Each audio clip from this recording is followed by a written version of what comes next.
మరి ఇన్ని కోట్ల మందికి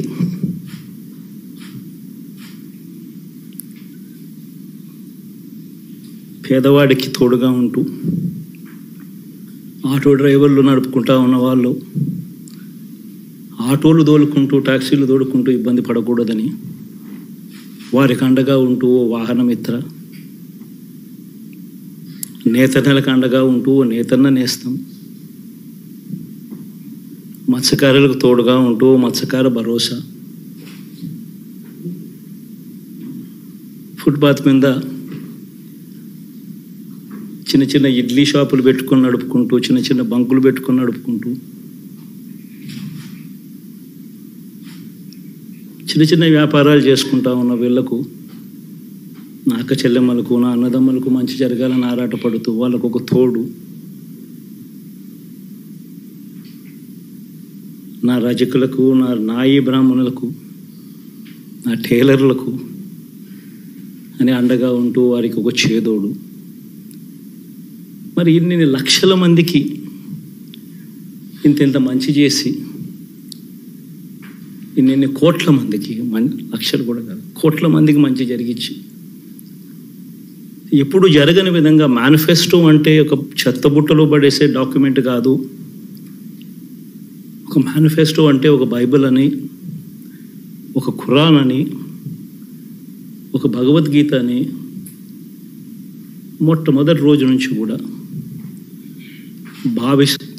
భావిస్తూ ఏకంగా 99% వాగ్దానాలు అమలు చేసి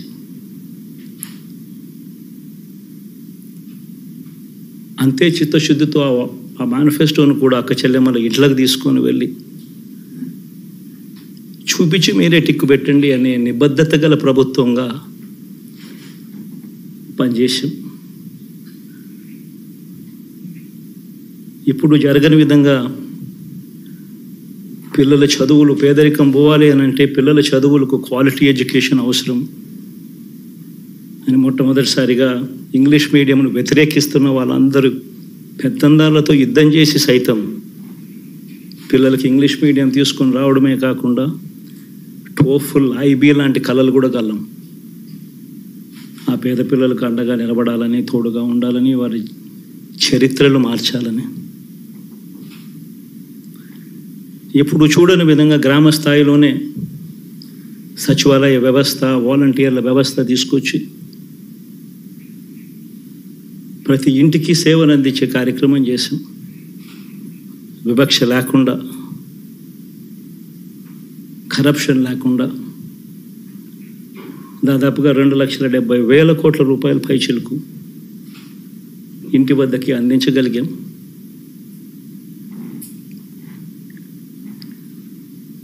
ఇప్పుడు చూడని మార్పులు తీసుకురావడమే కాకుండా ఒక వైద్య రంగం అయితేనేమి, ఏ పేదవాడు ఎప్పుడూ ఇబ్బంది పడకూడదు అని ఎప్పుడు ఊహించని విధంగా మార్పులు తీసుకొస్తూ పేదవాడికి అండగా నిలబడగలిగాం.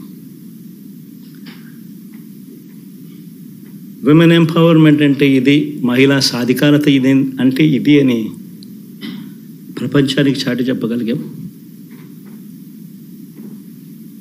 సోషల్ జస్టిస్ అంటే, సామాజిక న్యాయం అంటే ఇది అని ప్రపంచానికి చూపించగలిగాం. మరి ఇన్ని గొప్ప మార్పులు చేసిన తర్వాత, ఇన్ని కోట్ల మందికి మంచి జరిగిన తర్వాత మరి అభిమానం ఏమైందో, ఆప్యాయత ఏమైందో తెలీదు.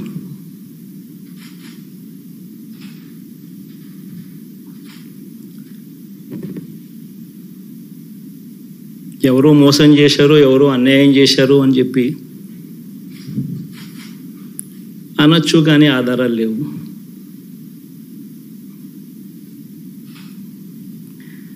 ఏం జరిగిందో దేవుడికి తెలుసు. పెద్ద నేనైతే చేయగలిగింది ఏమీ లేదు. ప్రజల తీర్పు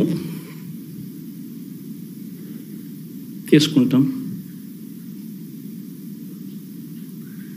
కానీ మంచి చేయడానికి మాత్రం ప్రజలకు తోడుగా ఖచ్చితంగా ఉంటాం. వాయిస్ ఆఫ్ ది వాయిస్లెస్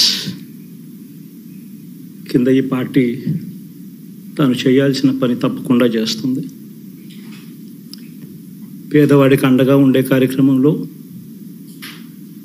ఎప్పుడూ కూడా పేదవాడికి తోడుగా ఉంటూ గలం విప్పుతుంది, పేదవాడికి అండగా నిలుస్తుంది. పెద్ద పెద్ద వాళ్ళ కూటమి ఇది, ఢిల్లీలో సైతం శాసించే పరిస్థితుల్లో ఉన్న కూటమి ఇది. ఆ కూటమిలో ఉన్న బీజేపీకి, ఆ కూటమిలో ఉన్న చంద్రబాబు గారికి, ఆ కూటమిలో ఉన్న పవన్ కళ్యాణ్ గారికి అందరికీ కూడా వాళ్ళ గొప్ప విజయానికి అభినందనలు.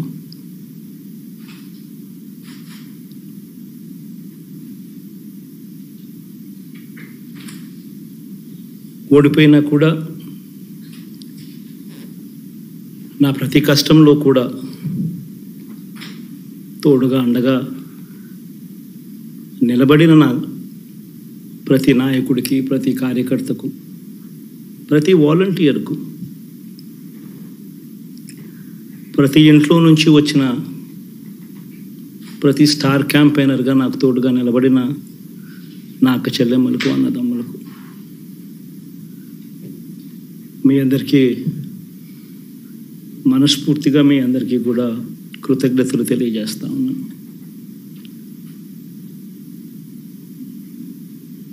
ఏం జరిగిందో తెలియదు కానీ ఏమి చేసినా, ఎంత చేసినా ఇంకా 40% ఓటు బ్యాంకు మాత్రం తగ్గించలేకపోయారు. ఖచ్చితంగా మళ్ళీ ఇక్కడి నుంచి లేస్తాం.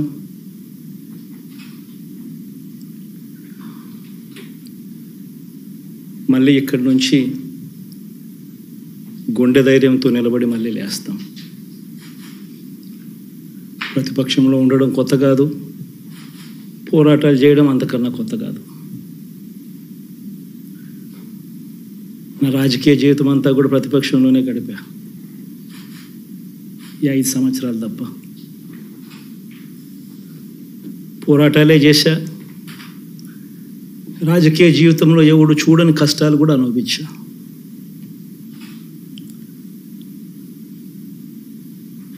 ఇప్పుడు అంతకన్నా కష్టాలు ఏదైనా పెట్టినా కూడా సిద్ధంగా ఉన్నాం, సిద్ధంగా ఎదుర్కొంటాం. ఆల్ ది వెరీ బెస్ట్ గవర్నమెంట్లోకి వచ్చిన వాళ్ళకు. Thank you.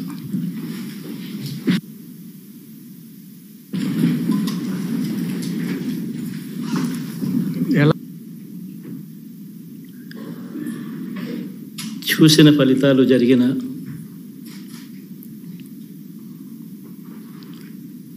పరిస్థితులు చూస్తే నిజంగా